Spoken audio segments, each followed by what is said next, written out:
me recordo que quando começou na Europa, eu, por incrível que pareça, tinha acabado de chegar de lá, né? Coisa de 10, 15 dias depois que eu cheguei, pipocou na Itália e na Espanha, né?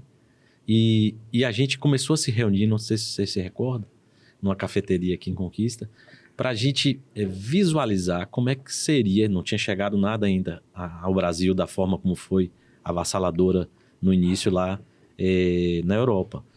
Mas ali a gente já fazia meio que o QG. Eu lembro que você falou assim, ó, esse aqui é o nosso QG. A gente tomava um café na cafeteria de manhã cedo antes de ir para as UTIs e a gente já pensava no como a gente ia agir caso as coisas piorassem por aqui no Brasil e na América do Sul. E realmente, de fato, as coisas pioraram, a pandemia chegou com força, né? Foi o momento mais desafiador, acredito, das nossas profissões, né? Foi um momento, eu tenho 20 anos de formado, você tem mais, foi o momento mais desafiador, né? Isso. E como você disse, a gente, como é a especialidade nossa, e esses pacientes são de UTI, a grande maioria era paciente de UTI, não tinha como fugir do ofício, né? E o nosso compromisso, né, com o paciente crítico, não importa o que ele tenha, né? E o Covid foi mais uma doença que chegou com grandes desafios para a gente. Então, a gente não podia fugir E existia um misto mesmo de medo, né?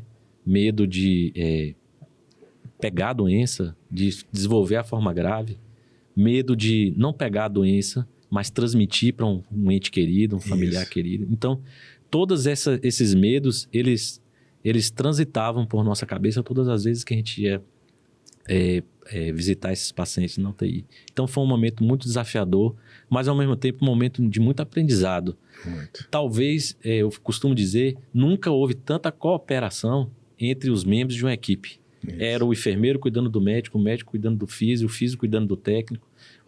Sua roupa sua paramentação não está adequada. Nunca existiu isso, né? Isso. Ainda, mesmo que houvesse bactérias multiresistentes, não existia essa preocupação. Então, eu acho que foi um grande legado que a pandemia deixou para a profissão, os profissionais de saúde, né?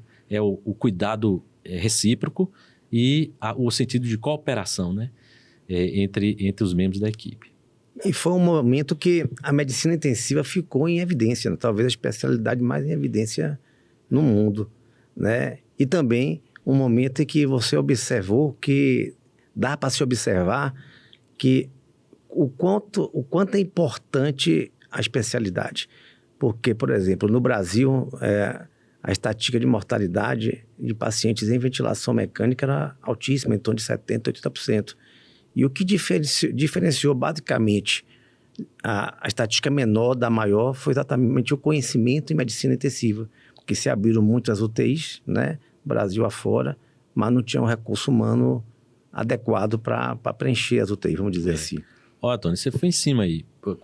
A gente teve que tratar uma doença nova, a qual a gente aprendeu junto com todos, né? Não existia uma literatura pronta para a Covid, né? Não existia uma regra. Nós fomos descobrindo as coisas em paralelo uns com os outros. Um italiano, de repente, numa UTI na Itália, descobria que botar o paciente sem estar em ventilação mecânica, pronado, deitado de bruços, ele teve sucesso. A gente começou a perceber que não precisava entubar todo mundo, né? Que a gente poderia segurar os pacientes com outros dispositivos. Então, o aprendizado, ele foi no mesmo momento. Ninguém trouxe, nem o norte-americano, nem o europeu, trouxe uma receita. Eles também bateram cabeça. Imagine isso para nós que somos especialistas na área. Agora, imagine isso no cenário de ter que colocar profissionais que nunca atuaram em TI, mas que pela demanda de pacientes, eles tiveram que passar a atuar. Isso. Então, foi realmente um momento muito desafiador, em que até os especialistas tiveram dificuldade, né?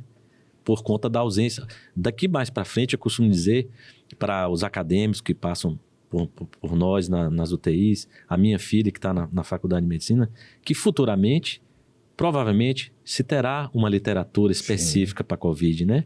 Com o que foi mais acerto do que de erro, né? Mas no momento em que nós vivenciamos, não tinha.